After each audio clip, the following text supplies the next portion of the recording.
Saya yakin dan percaya tuan-tuan dan puan-puan memang selalu hafal Quran, betul kan? Tetapi Al-Quran ini sumber ilmu yang Allah makin dibaca, makin dikaji, terlalu indah. Saya ada contoh. Dalam ramai yang asal aku adalah orang dua yang macam lambat sikit dapat. Ya? Tak adalah lambat sangat, tapi slow sikit lah. Bila kita ajar dia baca Quran, ada anak-anak tu sempat dapat kan, aku dengar. Maknanya, ajar sikit pun dah tahu dah. Mana dia mana tahu. Yang ni lambat sikit. Dan saya pun nak kena sama sangat ajar. Sebab sebutan tak ada orang cantik, tak apa hasil. Sampaikan Ustazah ambil toshat. Satu hari tu kata dia, Dik, nama mulut sikit. Bawa toshat, aku suluh. Suluh nama mulut dia tu. Dia kata, aku ni dia tu. Tak nak cakap pun, dia kata, aku nampak nama tengok nama mulut. Tengok nama mulut, tengok dia punya rasa, tengok dia punya lidah. Dik, dia lidah.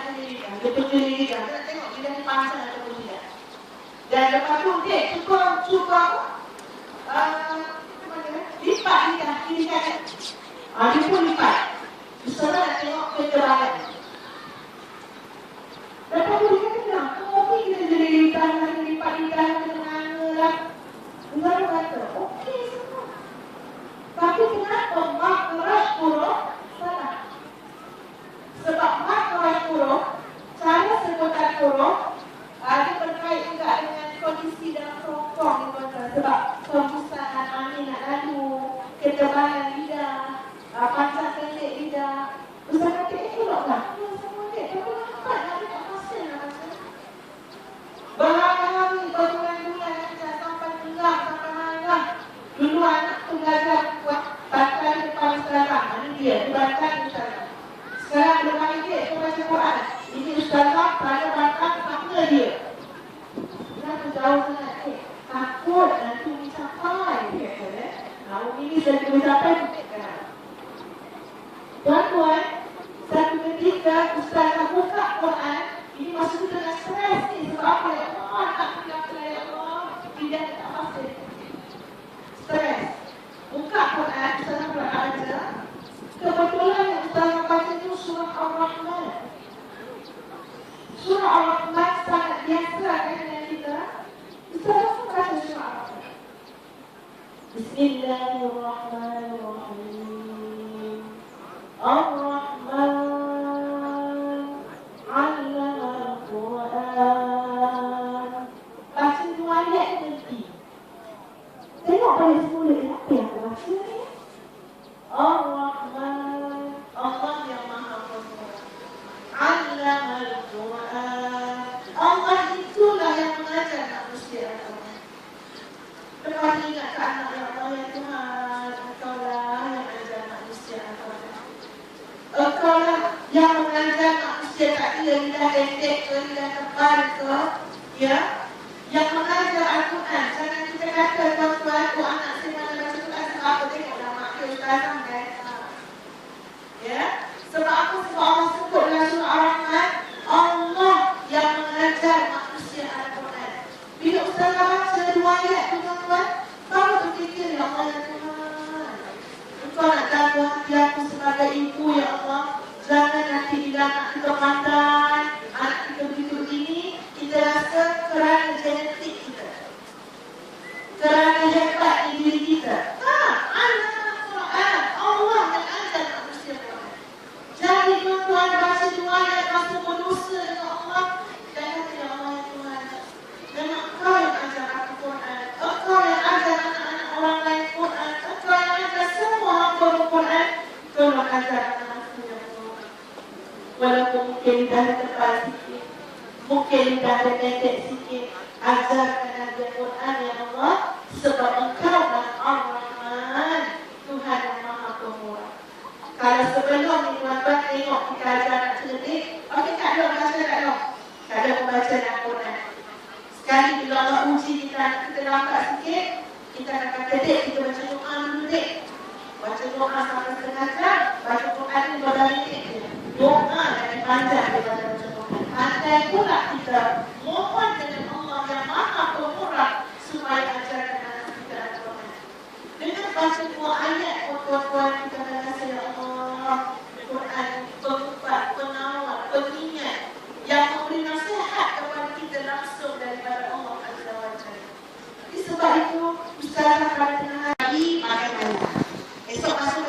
pakai balik malam.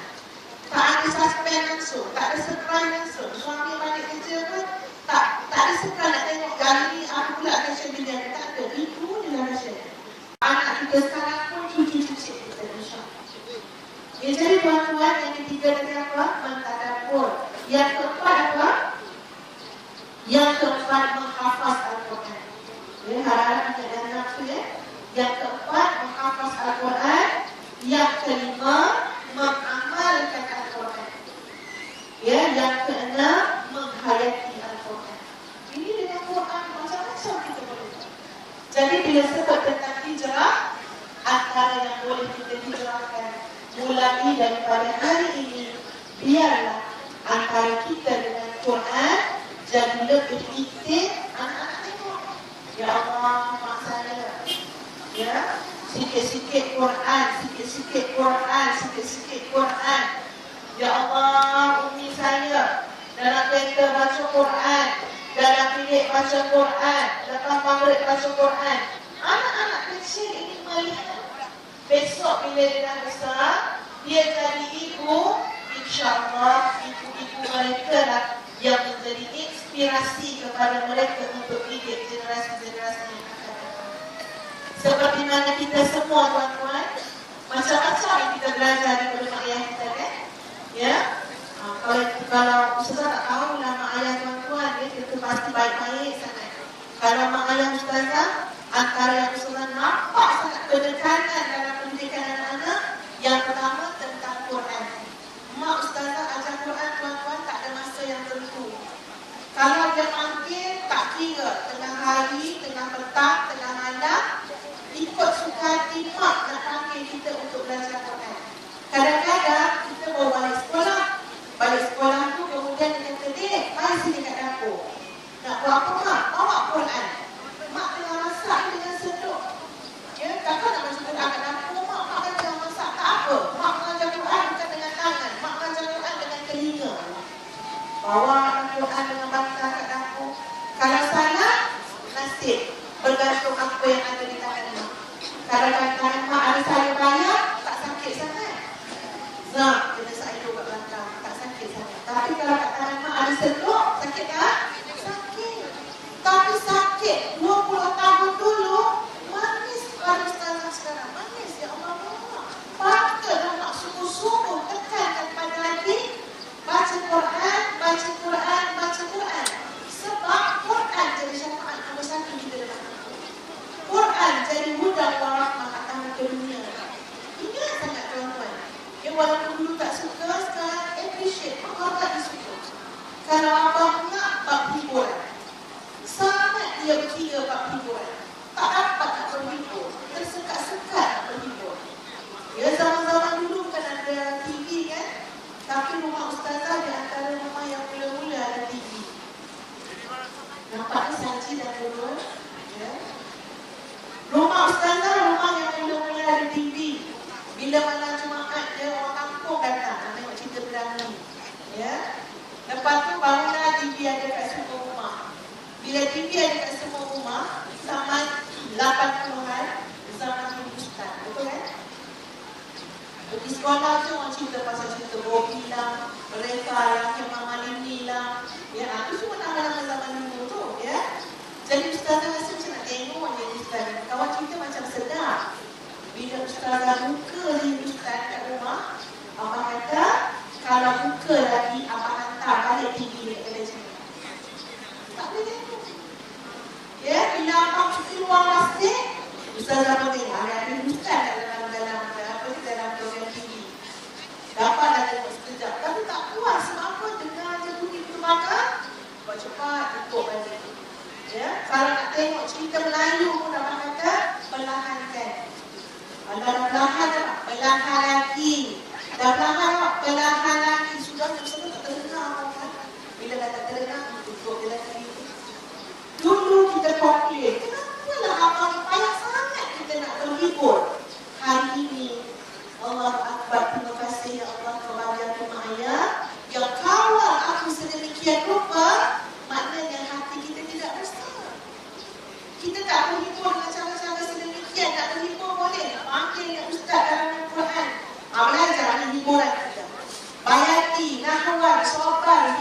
surah kuat itu macam Ustaz tu. Itulah hiburan dia. Dan hari ini Ustazah melihat kegagalan Ustazah, kegagalan bapa dan ayah dalam menuliskan hiburan anak-anak.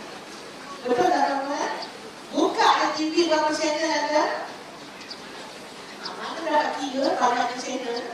Ya, macam-macam channel ada. 7 berapa? 7 berapa? Luar ada cerita. Ya, 7 8 kosong ada cerita juga. Ya Allah, banyak ada cerita. Dan kadang-kadang kita kata dengan anak-anak kita, diam ya, kalau nak datang, nak berserah ni, pergi masuk bilik tengok TV. Kita tengok TV, kita tengok TV. Kita suruh anak kita diam dengan tengok TV, tanpa kita saring cerita apa dia nak tengok. Muntah dia dengan hiburan. Dalam masa yang sama, kita berdoa dengan Allah, Rabbana hab lana min azwajina wa dzurriyyatina qurrata a'yun. Dalam masa yang sama, kita tengok TV. Tak apa-apa kena tuan-tuan, kecuali kita berhijrah. Ya, kecuali Ustazah berubah, tuan-tuan juga berubah, jaga amanah Allah dengan baik sebagai aset dunia dan akhirat kita. Itu perubahan dari segi keibubapaan. Ya, agaknya banyak lapidan dalam perubahan. Sebagai seorang isteri, misalnya isteri solehah, lagi banyak nak kena ubah. Betul tak tuan-tuan? Sebagai seorang suami, mana nak kena ubah, mana nak kena hijrah. Ya, tadi kita cakap pasal Quran. Kita buat contoh lain pasal solat. Agak-agak solat kita kena hijrah tak tuan-tuan? Kena. Agak-agak dengan solat yang telah kita lakukan sebelum ini, macam mana agaknya boleh lepas kita dengan soalan esok yang menanya dan nak tengok tentang solat kita. Sedangkan solat di akhir zaman ini package 3L. Tahu kan 3L? L yang pertama apa dia? Lewat. Sekarang zuhur pukul 1. Tengok jam 1:30. Awal lagi. Tengok jam pukul 2. Kat lagi ni asal. Tengok jam pukul 3. Nak lewat nak solat. Barulah nak solat. Lewat. L yang kedua apa dia? Laju. Dah lewat. Terkejut anak kita. Tak habis mak. Dia dah nak buat apa lama-lama. Laju solatnya. Yang ketiga apa dia? Lalai. Sampai-sampai solat tu boleh susun program. Ya. Jadi AJK hari kita puasa. Jadi kita pun sampai-sampai solat tu boleh buat tentatif. Pukul 8.30 kehadiran tetamu. Pukul 9 kehadiran penceramah. Hebatnya solat kita. Ya, sampai-sampai solat boleh kira hutang. Ya, duit yang ni itu untuk bayar hutang yang ni, ambil duit suami dapat yang ni. Boleh. Ya, dalam solat boleh macam-macam fikir. Kalau itulah package solatnya, hijrah. Ustazah dekat ada Allah tuan-tuan satu hari dulu berceramah dekat Batu Kikir. Tuan-tuan dan puan pernah dengar Batu Kikir? Batu Kikir Jabatan Kursi. Pernah dengar dekat Negeri Sembilan. Ustazah tu orang Negeri Sembilan, dekat kampung Kuala Jemput. Suami Ustazah orang Kelantan. Ya, Kota Baru Kelantan. Ustazah Negeri Sembilan. Jadi Ustazah daripada Jemput nak ke Batu Kikir tak jauh sangat. Ustazah tinggal kereta Ustazah. Ustazah naik kereta dengan abang. Abang bawa kereta Potong Saka warna biru. Ya, naik kereta dengan abang. Bila dah ceramah, Ustazah pun tengoklah mana kereta abang. Rupanya abang Ustazah ni dia pelupa. Selama ini dia naik kereta Suzuha, tak pernah bawa pesenteng. Kan dia? Jadi dia balik, dia tinggal dengan ceramah. Dia kata, ya. Datang satu pakcik tu wanita kuasa masjid. Dia kata, tak apa Ustazah, nanti pakcik hantar. Makan dulu. Ya, nanti boleh pakcik kenal dengan Ustazah. Tak apa pakcik hantar. Subhanallah tuan-tuan, ada hikmah naik kereta dengan pakcik tu. Ada benda boleh belajar. Pakcik tu duduk depan, driver kan duduk belakang. Sebab sebelah kiri dia ada isteri dia. Mula-mula naik, dia perkenalkan. Dia kata, Ustazah, ini isteri baru pakcik. Ini bukan pakcik. Ya. Isteri yang pertama dah meninggal. Dia tak nak kontrol bersih sangat jadi dia kata ni isteri baru pakcik. Yang pertama dah meninggal. Ustazah, tadi Ustazah cerita kan masa ceramah, dia kata dia respon pada ceramah Ustazah. Pakcik teringat dengan makcik, arwah si pakcik yang pertama. Arwah Ustazah, pakcik rasa pakcik tak lupa dah membaik macam tu dalam hidup pakcik. Dia puji isteri pertama di hadapan isteri yang baru. Kalau tuan-tuan dan perempuan agak-agak cemburu tak? Tak ada. Cemburu tak? Tengok cemburu mata ni. Dia tak cemburu pun makcik tu selamat je. Dia kata memang baik sungguh Ustazah. Dan bukti baik itu Ustazah, dia kata masa dia nak meninggal tu, pakcik tengok macam mana lembutnya Allah ambil nyawa. Senang meninggal Ustazah. Yang sebenarnya dia macam mana dia meninggal pakcik. Dia meninggal macam ni, dia tak ada sakit apa-apa. Pagi tu pakcik nak keluar rumah, dia pun salah-salah pakcik. Pakcik pun nak keluar rumah. Bila pakcik dah pergi jauh daripada rumah, pergilah macam-macam tempat, anak pakcik telefon kawan pakcik sebab nak bercakap juga dengan pakcik ni. Masa tu tak ada handphone lah tuan, pakcik tak bawa handphone. Kenalah kawan tu tak cari pakcik tu, nak bercakap dalam telefon dengan anak. Dia dapat bercakap, anak kata, abang mak suruh balik. Dia kata, kenapa pula mak suruh balik? Mak kata mak dah nak meninggal. Bayar tu tuan-tuan, dia tak payah dengar skrip macam tu kan. Ya? Mak suruh balik, mak dah nak meninggal. Jadi tinggallah pakcik ni, dia kata tapi sebab isteri ni tak pernah main-main, dia balik lah. Dan betul tuan-tuan, bila sampai dekat rumah dah terbaring. Dia badan panas dan dia sempat panggil jiran-jiran, minta maaf, keluarga dia salah kata ya. Dengan anak-anak salam, memaafkan dan minta maaf. Dengan suami, bahan dan makan minum, sempat semua. Kemudian inna lillahi wa inna ilaihi raji'un. Dia dah kata pakcik tengok Ustazah macam mana tenangnya dia kembali ke hadapan. Jadi pakcik dia kata, pakcik rasa Ustazah, sebab pakcik dah lama hidup dengan pakcik. Pakcik rasa antara amalan dia yang cukup menakjubkan dia, sepanjang perkahwinan kami, isteri pakcik ini sentiasa mengambil wuduk sebelum masuknya waktu solat. Dia tak tunggu zuhur masuk baru nak ambil wuduk. Dia tak tunggu asar masuk baru nak prepare untuk solat asar. Dia tunggu waktu solat. Kalau kata zuhur pukul 1, 12.30, wah dah masuk bilik air, dah ambil wuduk, dah letak sejadah, dah boleh baca Quran, tunggu waktu solat. Dan itu bukti dia tuan-tuan yang pakcik cakap dengan Ustazah.